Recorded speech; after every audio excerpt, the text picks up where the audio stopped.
Hello student, आज के video UP board class 12 के बच्चों के लिए केमिस्ट्री के लिए बहुत ही महत्वपूर्ण। अगर आप इस वीडियो में ऐसे ऐसे आपको क्वेश्चन लेकर आए हैं कि कहीं भी नहीं खोजना है कि आईएमपी कौन से क्वेश्चन है, मतलब कि 25 क्वेश्चन को ऐसा सिलेक्ट किया गया है खोज करके, ऐसे ही मतलब कि महत्वपूर्ण बहुत सारी चीजें से हम दे करके मिलाए हैं। और इस वीडियो में आपको 2 नंबर वाले और 3 नंबर वाले इंपॉर्टेंट क्वेश्चन भी बताएंगे। और किस देखिए बोर्ड एग्जाम में टिप्पणी भी लिखने के लिए आता है, तो इस पर अभी समझाएंगे कैसे टिप्पणी लिखना है।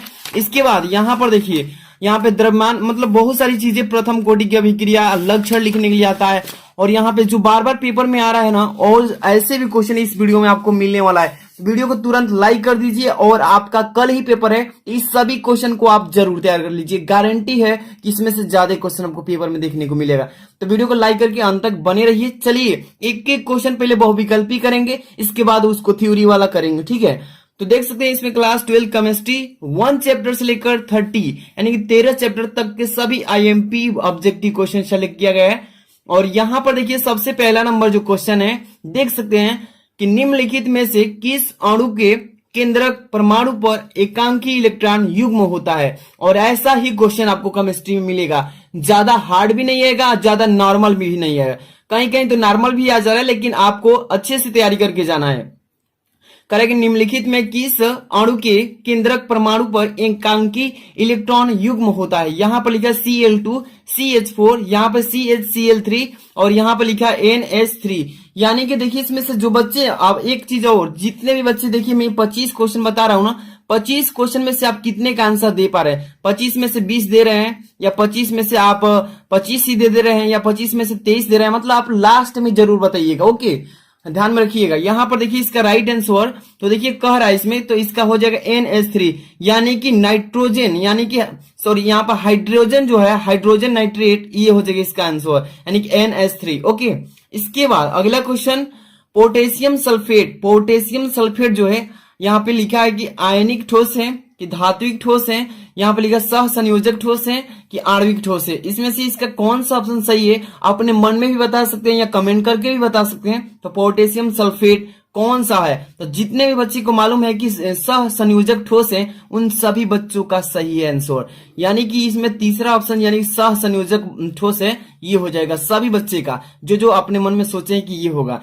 इसके बाद अगला क्वेश्चन पे ध्यान दीजिएगा, क्या लिखा है तीसरा नंबर क्वेश्चन कि निम्नलिखित में सर्वाधिक परासरण दाब वाला यौगिक है। ध्यान समझिए, क्वेश्चन में कुछ है नहीं, अच्छे से समझ लेंगे तो वहां पर चुटकियों में कर लेंगे कि निम्नलिखित में सर्वाधिक परासरण दाब वाला कौन सा यौगिक है। तो यहाँ पर लिखा है 1 मोल NaCl, और यहाँ पर 1 मोल BaCl2, यहाँ पर लिखा है कि 1 मोल NH4 थ्राइस, और यहाँ पर इंटू PO4। यहाँ पे 4 नंबर में लिखा है कि 1 मोल Na2SO4। जितने भी बच्चे को मालूम है आप जरूर अपने मन में सोच लीजिए, कमेंट में बता दीजिएगा। देखिए इसका राइट आंसर कि सर्वाधिक परासरण दाब वाला जो है यौगिक, वो है आपका 1 मोल के साथ Na2SO4, यानी कि सोडियम सल्फेट हो जाएगा। यानी कि 1 मोल सोडियम सल्फेट में क्या होगा, सबसे ज्यादा परासरण दाब वाला यौगिक है। इसके बाद अगला क्वेश्चन आपके सम्मुख क्या है, तो 4 नंबर पे आ चुके हैं। 4 नंबर क्वेश्चन का आंसर आप लोग दीजिएगा। आप एक एक क्वेश्चन को रिपीट कर लीजिए, है ना। यहाँ पे लिखा कि निम्न में न्यूनतम का मतलब होता है कम से कम, हिमांक वाला विलयन कौन सा है। कह रहे कि निम्न जो नीचे दिए गए 4 विकल्प हैं, इनमें से न्यूनतम हिमांक वाला विलयन कौन सा है। पोटेशियम सल्फेट है, यहाँ पर यहाँ पे सोडियम क्लोराइड है, यहाँ पे ग्लूकोज है, यहाँ पे यूरिया है। जितने भी बच्चे को मालूम है कि हाँ देखिए न्यूनतम हिमांक वाला अगर विलयन कोई है तो वो है आपका पोटेशियम सल्फेट। इस चारों में से कौन सा हो जाएगा, पोटेशियम सल्फेट, यानी कि एक पहला ऑप्शन सही है। सभी देखिए 4 क्वेश्चन कर लिए। इसके बाद आगे चलते हैं 5 नंबर पे। 5 नंबर क्वेश्चन आपके सामने आ चुका है, पढ़ेंगे क्वेश्चन को ध्यान से। कह रहे कि तनुता बढ़ाने पर, जो देखिए किसी एलिमेंट का अगर तनुता बढ़ाने पर विशिष्ट चालकता में क्या इफेक्ट पड़ता है, क्या प्रभाव पड़ता है। बढ़ने लगता है यानी बढ़ती है कि घटती है कि स्थिर रहती है। स्थिर मतलब कि न बढ़ती है न घटती, उतना ही रह जाती है, उसी को स्थिर बोलेंगे। और इनमें से करेक्ट इनमें से कोई नहीं। तो आप ही बताइए कि तनुता बढ़ाने पर विशिष्ट चालकता का जो मान होता है क्या होता है, घटने लगता है। विशिष्ट चालकता का अगर मान बढ़ाएंगे, याद रखिए कि अगर तनुता बढ़ाने वाला है तो विशिष्ट चालकता का मान जो क्या होगा वो घटने लगता है, धीरे धीरे ऑटोमेटिकली घट जाएगा। यानी कि दूसरा ऑप्शन सही है। अगला क्वेश्चन पे चलें, ध्यान से देखिएगा 6 नंबर क्वेश्चन को। बोला क्या जा रहा है कि ए, बी और सी तत्वों का मानक अपचयन विभव क्रमशः दिए गए हैं। ध्यान समझिए, कुछ कह नहीं रहा। ए, बी और सी ये तत्व है। क्या है? एक तत्व है ए, बी, सी।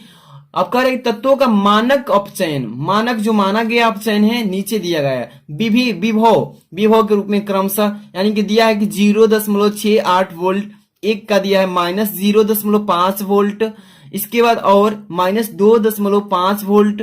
कह रहे इसकी अपचयन शक्ति का क्रम क्या होगा?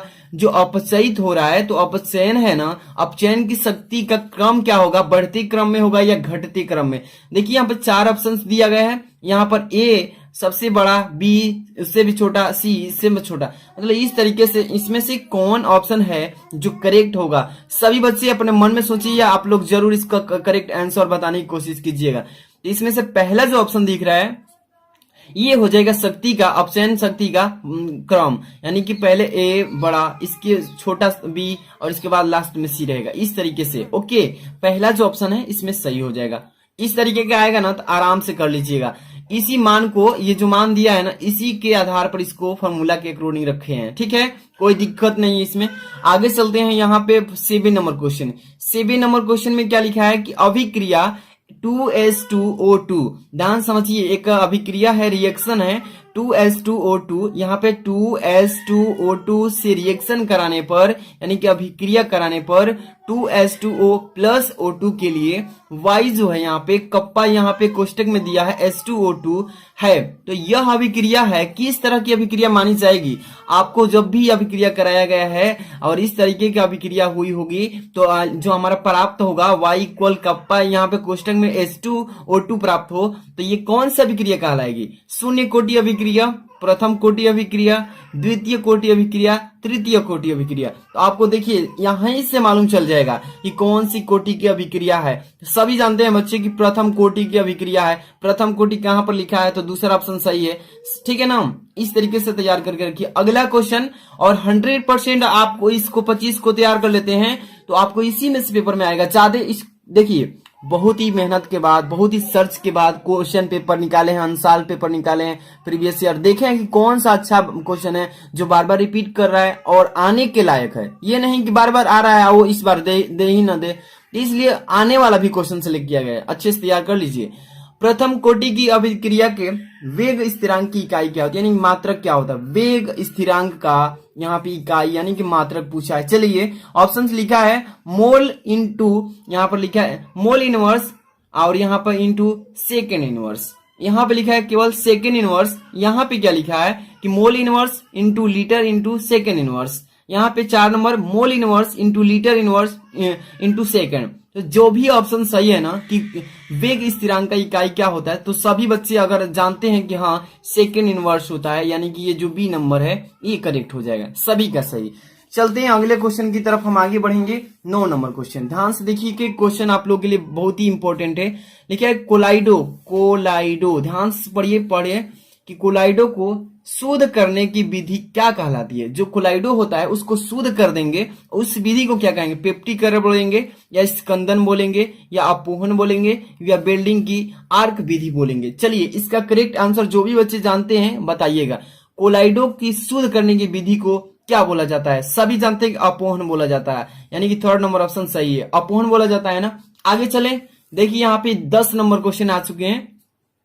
लिखा है आर्सेनियस सल्फाइड के कोलाइडी विलयन के स्कंदन में सबसे प्रभावी विलयन कौन सा होता है? ध्यान समझिए कि आर्सेनियस सल्फाइड के कोलाइडी विलयन के स्कंदन में सबसे अधिक प्रभावी विलयन कौन सा होता है? NaCl, यहाँ पे Na2SO4, यहाँ पे Na3PO4, यहाँ पे BaCl2। कौन सा ऑप्शन सही है कि जो आर्सेनिक सल्फाइड के कोलाइडी विलयन को स्कंदन में सबसे प्रभावी विलयन बनाता है?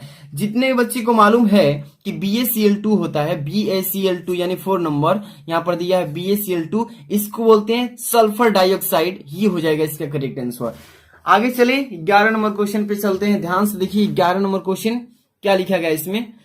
लिखा है कि SO2 अणु में सल्फर परमाणु की संकरण पूछा है। SO2 यहाँ पर ध्यान दीजिएगा, पेपर में आएगा ऐसा क्वेश्चन कि SO2 अणु में सल्फर परमाणु की संकरण, यानी कि संकरण कितना होता है, sp होता है, sp2 होता है, sp3 पावर दिया है, sp3d।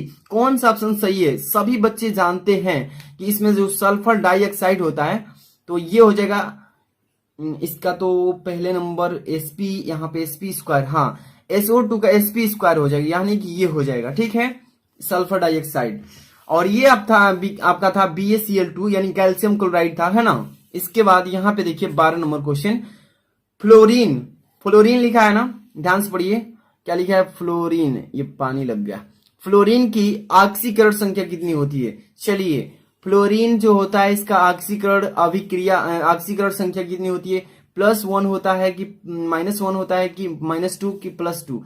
तो सभी लोग जानते हैं कि फ्लोरीन एक मतलब कि यहाँ पर जो उसका -1 इलेक्ट्रॉन होता है ना, वही एक इलेक्ट्रॉन की संख्या, यानी कि -1 हो जाएगा इसका, यानी कि बी नंबर ऑप्शन, ठीक है।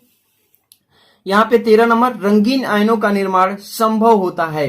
रंगीन जो आयन बनते हैं किस तरह से संभव होता है? जब यौगिक में विद्यमान होता है, जब यौगिक में विद्यमान होता है। क्या विद्यमान होता है? युग्मित इलेक्ट्रॉन, अनयुग्मित इलेक्ट्रॉन, यहाँ पे अनाबंधित इलेक्ट्रॉन युग्म, यानी इनमें से कोई नहीं। चलिए, जो भी बच्चे जानते हैं कि हाँ अनुयुग्मित, यानी कि यहाँ पर दूसरा जो दिया है अयुग्मित इलेक्ट्रॉन, ये हो जाएगा इसका करेक्ट आंसर, ठीक है।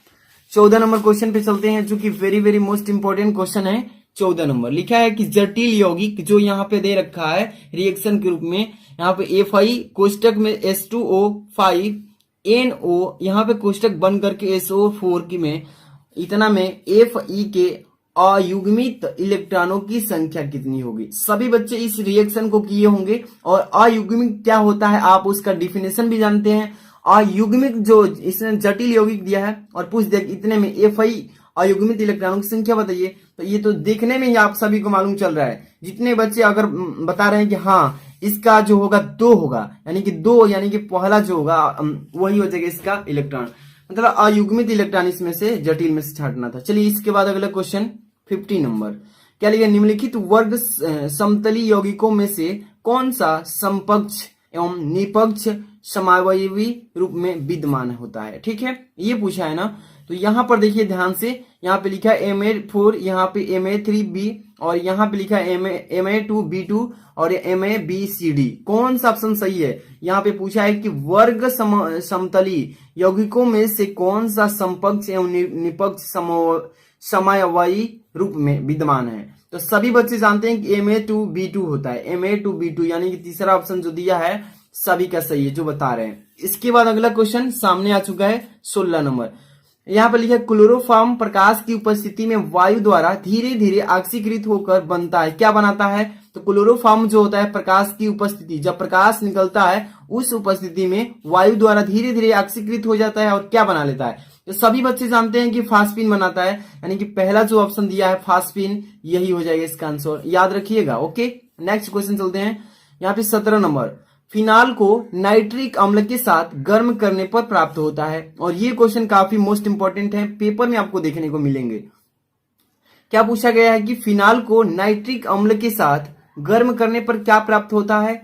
यहाँ पे लिखा है क्लोरोडीटोन, यहाँ पे लिखा है पिक्रिक अम्ल, यहाँ पे लिखा है मेथॉक्सी बेंजीन, यहाँ पे लिखा है बेंजीन। कौन सा ऑप्शन सही है कि फिनाल को नाइट्रिक अम्ल के साथ गर्म किया जाए तो क्या प्राप्त होता है? सभी बच्चे जानते हैं कि पिक्रिक अम्ल होता है, यानी कि दूसरा जो दिया है यहाँ पे पिक्रिक अम्ल, ये हो जाएगा इस प्रश्न का आंसर। ओके, नेक्स्ट क्वेश्चन आपके सामने 18 नंबर। 18 नंबर क्वेश्चन आ चुका है आप सबके सामने, इसका आंसर देने की कोशिश कीजिए। लिखा है कि ल्यूकास अभिकर्मक का प्रयोग मोनोहाइड्रिक एल्कोहल के विभेदन में किया जाता है। ये पूछा है प्रश्न ना, तो सभी बच्चे जानते हैं कि इसका करेक्ट आंसर क्या होगा, प्राथमिक होगा कि द्वितीयक होगा कि तृतीयक होगा कि इनमें से सभी हो जाएगा। तो देखिए ल्यूकास अभिकर्मक का प्रयोग मोनोहाइड्रिक एल्कोहल के विभेदन मतलब बांटने यानी छेदने के कार्य करता है। तो कौन सा में आता है? सभी बच्चे जानते हैं कि यानी कि इनमें से सभी हो जाएंगे, प्राथमिक में भी आ जाता है, द्वितीयक में आता है और तृतीयक में, इसमें से चौथा ऑप्शन सही है, यानी कि सभी हो जाएगा। ठीक, नेक्स्ट क्वेश्चन यहाँ पे 19 नंबर, टोटल 25 क्वेश्चन है, 19 पे आ चुके हैं। इसके बाद थोड़ा सा और इंपॉर्टेंट क्वेश्चन को देखेंगे जो कि बोर्ड एग्जाम में आपको अच्छे से आएंगे। निम्न में कौन कह रहा है कि फेहलिंग विलियन का अपचयन नहीं कर सकता है, ये पूछा है ना, अपचयन नहीं कर सकता है। फार्मिक अम्ल, इसके बाद लिखा है एसिटिक अम्ल, इसके बाद लिखा है फार्मोल्डिहाइड, इसके बाद एसिडिहाइड। कौन सा ऑप्शन सही है? चलिए कमेंट करके बताना होगा सभी बच्चों को। जो बच्चे कह रहे हैं कि एसिटिक अम्ल होगा, ये उन सभी का सही है, यानी कि ऑप्शन नंबर कितना सही है? तो ये ऑप्शन नंबर बी, ठीक है। इसके बाद आगे चलते हैं, यहाँ पे आ चुके हैं 20 नंबर पे, 20 नंबर क्वेश्चन में आ चुके हैं। चलिए क्वेश्चन पढ़िए ध्यान से। क्या लिखा है कि रोजेनमुंड अपचयन द्वारा प्राप्त होती है। क्या प्राप्त होता है? रोजेनमुंड जो अपचयन कराया जाता है उसमें से हमें क्या प्राप्त होता है? लिखा है कि एल्डिहाइड ईथर, इसके बाद कार्बोक्सिल अम्ल, यहाँ पे हाइड्रोजन। चलिए लिखा है कि रोजेमुंड अपचयन जो होता है इससे हमें क्या प्राप्त होता है? तो सभी बच्चे जानते हैं कि एल्डिहाइड, यानी कि पहला जो है एल्डिहाइड, ये प्राप्त होता है, ठीक है। ये ऑप्शन सही हो जाएगा। नेक्स्ट क्वेश्चन 21 नंबर पे आ चुके हैं। 21 नंबर क्या लिखा है कि निम्न यौगिकों में से कौन सा टालेन, देखिए टालेन वाला पूछ रहे हैं ना, टालेन अभिकर्मक को अपचयित करता है। चलिए ध्यान से पढ़िए, ये क्वेश्चन मॉडल पेपर में भी आया था, 2020 में भी पूछा गया था कि निम्न यौगिकों में कौन सा टालेन अभिकर्मक को अपचयित करता है। इसको अच्छे से तैयार करके जाना। C6H5NO2, यहाँ पे C6H5NO, यहाँ पे लिखा है कि C6H5NH2, यहाँ पे C6H5NSOS। इसमें से कौन सा ऑप्शन सही है जो कि टालेन अभिकर्मक को अपचयन कर देता है? सभी बच्चे जानते हैं, यानी कि जो होगा C6H5NH2। इसको मॉडल पेपर में मैंने कराया था, जो कि टालेन अभिकर्मक को अपचयित कर देता है, ठीक है, अपचयनित। इसके बाद अगला क्वेश्चन यहाँ पे 22 नंबर पे आ चुके हैं, है ना। इसके बाद यहाँ पे क्वेश्चन पढ़ेंगे, और जितने बच्चे देख रहे हैं ना, इसका हम आपको पीडीएफ भी प्रोवाइड करेंगे। कैसे प्रोवाइड करेंगे पहले अच्छे से समझिए, और फिर हम बीच में कहीं बता देंगे, आपको अच्छे से मिल जाएगा। पढ़ ले तो पढ़ लीजिए, पीडीएफ पढ़ने से कोई फायदा नहीं, समझने से ज्यादा ही होगा, ठीक है। यहाँ पे लिखा आर से यहाँ पे दिया है कि R2NH2 plus CHCl3 plus KOH, यहाँ पे ALC की अभिक्रिया कहलाती है। इस तरीके की जो अभिक्रिया होगी वो की क्या कहलाएगी? युग्मन अभिक्रिया कहलाएगी, कार्बिल एमीन अभिक्रिया, यहाँ पे ब्रायोमाइड अभिक्रिया, यहाँ पे शिम्ट अभिक्रिया। चलिए इसमें से कौन सा सही होगा? सभी बच्चे को मालूम है कि जितने बच्चे कह रहे हैं कि इसका जो मतलब कि कार्बिक एमिल, यानी कि ये जो है कार्बिल अमील अभिक्रिया, ये जो रिएक्शन करा रहा है, इस रिएक्शन को कहलाता है कार्बिक एमिल एरिया, मतलब अभिक्रिया, ठीक है। यहाँ पे हो जाएगा दूसरा। इसके बाद अगला क्वेश्चन 23 नंबर, सबसे अधिक क्षारीय अमीन, सबसे अधिक क्षारीय अमीन पूछा है ना, यहाँ पे कौन सा ऑप्शन सही है? C2H5NH2, CH3 twice NH, CH3NH twice, यहाँ पे C2H5 twice NH। चलिए 23 नंबर तक आ चुके हैं और 2 क्वेश्चन करना है। अब ये भी आपको बताना है कि कितने सही किए थे, सभी बच्चे को बताना है लास्ट में, ठीक है। तो देखिए इसमें से हो जाएगा सबसे अधिक क्षारीय होगी तो C2H5 twice NH, ये हो जाएगी अभिक्रिया, ठीक है। इसके बाद यहाँ पे चलते हैं अगला क्वेश्चन 24। इंसुलिन क्या लिखा है कि इंसुलिन के जल अपघटन से प्राप्त होता है। इंसुलिन का जल से अपघटन कराया जाए क्या प्राप्त होता है? ग्लूकोज, यहाँ पे फ्रक्टोज, यहाँ पे ग्लूकोज तथा फ्रक्टोज दोनों, यहाँ पे लैक्टोज। जितने भी बच्चे को मालूम है कि फ्रक्टोज होता है, यानी फ्रक्टोज यहाँ पे दिया है दूसरे नंबर पे, ये उन सभी का सही है। ओके आगे चले, 25 नंबर पे आ चुके हैं। अच्छे से पढ़िएगा और एग्जाम में अच्छा से क्वेश्चन को सॉल्व करके आना है। लिखा है कि डीएनए जो होता है डीएनए, ठीक है। डीएनए में कौन सा क्षारक नहीं होता है? कौन सा? यहाँ पे लिखा है थायमिन, यहाँ पे लिखा है साइटोसिन, यहाँ पे लिखा है यूरेसिल, यहाँ पे एडोमिन। तो कौन सा ऑप्शन सही है? सभी बच्चे जानते हैं कि डीएनए में कौन सा क्षारक नहीं होता है, यानी कि यूरेसिल नहीं होता है, यूरेसिल, यानी यूरेसिल तीसरा ऑप्शन जो है ये हो जाएगा इसका करेक्ट आंसर। तो देखिए मैंने 25 क्वेश्चंस को बताया है ऑब्जेक्टिव को, इसको अच्छे से अगर पढ़ लिए होंगे, एक बार वीडियो को 2 बार देख लेते हैं, अभी समय आपके पास आज के रात भर, कल भी सुबह तक देख सकते हैं, इसको 2-3 बार देख के अच्छे से तैयार कर लेना, इसमें से 100% ज्यादा क्वेश्चन फंसेंगे। आगे चलते हैं क्वेश्चन, हम अब आपको कुछ थ्योरेटिकल क्वेश्चन बताएंगे। इसके बाद अगली वीडियो ला रहे हैं केवल न्यूमेरिकल की, केवल न्यूमेरिकल की क्या आप चाहते हैं कि न्यूमेरिकल सॉल्व कराया जाए बहुत ही इजी तरीके से?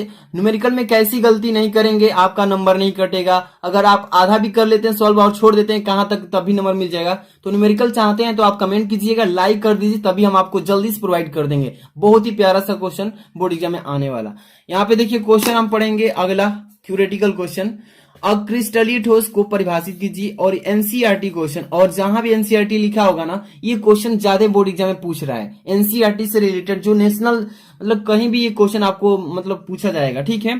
तो अक्रिस्टलीय ठोस की परिभाषा पूछा है तो ध्यान दीजिएगा, इसका आपको अच्छे से तैयार कर लेना है कि एक ठोस अक्रिस्टलीय कहलाता है, मतलब एक ठोस जो होता है वो अक्रिस्टलीय कहलाता है जब इसके अवयवी कणों की लघु प्रास मतलब व्यवस्था होती है, व्यवस्था, ठीक है। इसको अच्छे से तैयार कर लेना। जैसे कि यहाँ पर अगला क्वेश्चन आपके पास रखे हैं, ये तो क्वेश्चन आपको बोर्ड एग्जाम में अच्छे से तैयार करके ही जाना है, जो कि टिप्पणी लिखने के लिए आता है। पूछेगा क्या पूछेगा कि मूल अंश का टिप्पणी लिखिए, या पूछ देगा कि मूललता का टिप्पणी लिखिए, या मोलरता का पूछ देगा, या द्रव्यमान प्रतिशत का। तो देखिए यहाँ पे 4 हम टिप्पणी पर क्वेश्चन लाए हैं। आपको किसी एक पर 2 पर लिखने के लिए पेपर में आता है, तो आपको यहाँ पे 4 बता रहे हैं, चारों को अच्छे से तैयार कर लीजिएगा, टिप्पणी इसमें से क्लियर हो जाएगा, ठीक है।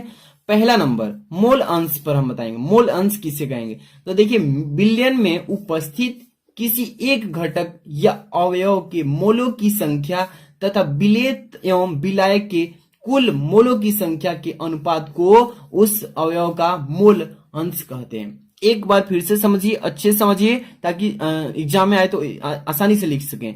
मोल अंश का मतलब क्या होता है? बिलियन, जो बिलियन बनाया गया है उसमें उपस्थित किसी एक घटक या अवयव, घटक या अवयव के मोलों की संख्या, घटक के मोलों की संख्या या अवयव के मोलों की संख्या, तथा इसके बाद विलेय एवं विलायक, विलेय एवं विलायक के कुल मोलों की संख्या के अनुपात को। बहुत ही आसान है, कुछ नहीं है। देखिए सबसे पहले विलेय क्या कहेंगे, बिलियन में उपस्थित किसी एक घटक अवयव के मोलों की संख्या ले लीजिए, और विलेय एवं विलायक के मोलों की कुल संख्या ले लीजिए, और दोनों के अनुपात के रूप में दिखा दीजिए, उसी को बोलते हैं मोल अंश कहते हैं, ठीक है ना। इसके बाद यहाँ पे देखिए इसका एग्जाम्पल बता रहे हैं, देखिए द्विअंगी विलयन के लिए मूल अंश निकालते हैं। द्विअंग, बिना द्विअंग के आप तो विलयन बनाएंगे नहीं, तो द्विअंग मूल्य विलयन के लिए मूल अंश की, जैसे कि यहाँ पे एक्स ए, यहाँ पे कमा एक्स बी, यानी 2 ले लिए है ना। यहाँ पे देखिए संबंधित इससे रिलेटेड एक्स ए इक्वल होता है 1 माइनस एक्स बी,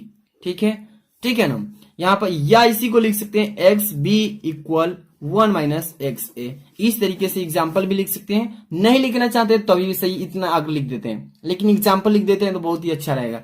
आगे चलते हैं, यहाँ पे मोललता किसे कहते हैं, ठीक है। इसी में दूसरा टॉपिक यहाँ पे लिए है मोललता, इसी को बता रहे हैं। ध्यान से देखिएगा कि किसी विलयन के 1 किलोग्राम, देखिए ध्यान से, कि किसी विलयन के 1 किलोग्राम विलायक में उपस्थित विलेय के मोलों की संख्या विलयन की मोललता कहलाती है। अच्छे से समझिए, पेपर में ऐसा ही आता है, ठीक है, कि किसी विलयन के 1 किलोग्राम विलायक में उपस्थित विलेय के मोलों की संख्या विलयन की मोललता कहलाती है। एग्जाम्पल की बात करूं, यहाँ पे जैसे इसका सूत्र क्या होता है, मोललता बराबर एन बी, यहाँ पे क्या लिखे, एन है एन बी अपन डब्ल्यू इंटू 100, यहाँ पे 100 नहीं, यहाँ पे 1000 से गुणा कर देते हैं, ये हो जाएगा इसका फॉर्मूला मोललता का। आगे की चलते हैं, मोलरता, यहाँ पे मोलरता टिप्पणी है ना, इस पर लिखने के लिए आएगा।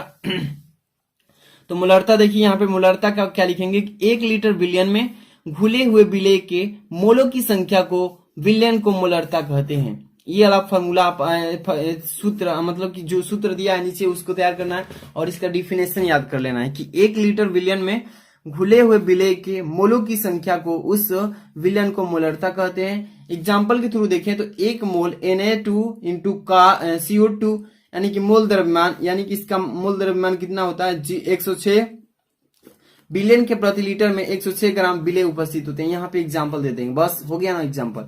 इसके बाद आपका अगला क्या है, द्रव्यमान प्रतिशत। द्रव्यमान प्रतिशत को देख लीजिए, क्या लिखा जाएगा इसमें, ये पेपर में इसमें से टिप्पणी लिखने को 100% पूछेगा।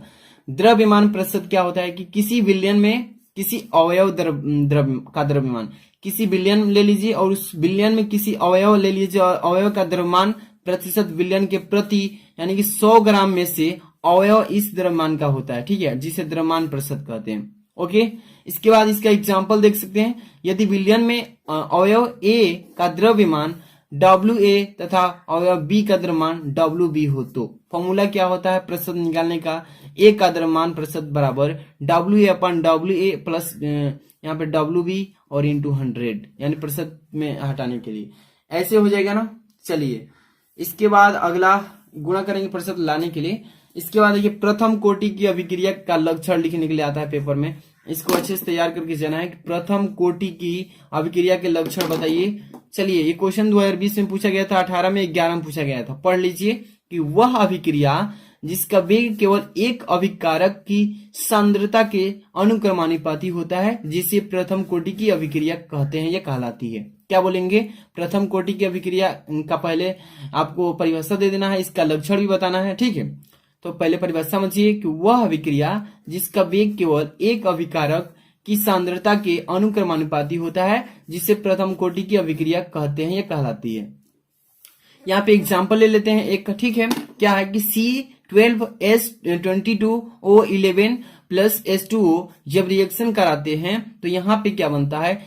C6H12O6 प्लस C6H12O6, ये वाला हो जाएगा। Okay, example. अब इसमें पूछा है कि लक्षण बताइए, तो 2-4 लक्षण बता देते हैं एग्जाम्पल, मतलब कि पेपर में आएगा तो कैसे लिखना है। यहाँ पर देखिए पहले आपको लक्षण में पहला नंबर की प्रथम कोटि की अभिक्रिया व का अर्ध आयुकाल T½ है ना, T½ अभिकारकों को प्रारंभिक सांद्रता पर निर्भर नहीं करती है, ये पहला उसका हो गया, ठीक है। दूसरा देखिए कि अभिकारक की सांद्रता n गुना बढ़ने पर अभिक्रिया का वेग भी n गुना बढ़ जाती है, यह इसका लक्षण हो गया, ठीक है। तीसरा देखिए यहाँ पे 3 बता रहा हूं कि अभिक्रिया के पूर्ण होने में अनंत समय लगता है। इसमें तीसरा है कि अभिक्रिया को पूर्ण होने में ज्यादा से ज्यादा समय लग जाता है, निश्चित नहीं होता है, अनंत भी लग जाता है। ओके, समझ में आया ना। इसके बाद अगला है आपका ये लास्ट क्वेश्चन, और इसका पीडीएफ मैं टेलीग्राम में आपको भेज दूंगा। टेलीग्राम जितने बच्चे ज्वाइन कर ले वहां पे भेज देंगे, और जो लोग अभी नहीं ज्वाइन किए हैं तो डिस्क्रिप्शन से करके लिंक पर जाकर के ज्वाइन हो जाइए, है ना। इसके बाद यहाँ पे अगला क्वेश्चन थोड़ा समझ लीजिए कि स्वर्ण संख्या या इसी को दूसरे तरीके से पूछेगा, स्वर्णांक की परिभाषा लिखिए। पेपर में लिखने के लिए पूछेगा तो अच्छे से तैयार कर लेना। ये क्वेश्चन देखिए 2019 में, 18 में, 16 में, 15 में, 12 में, 11 और 10 में पूछा गया था, ठीक है। तो कितना इंपॉर्टेंट आप समझ सकते हैं।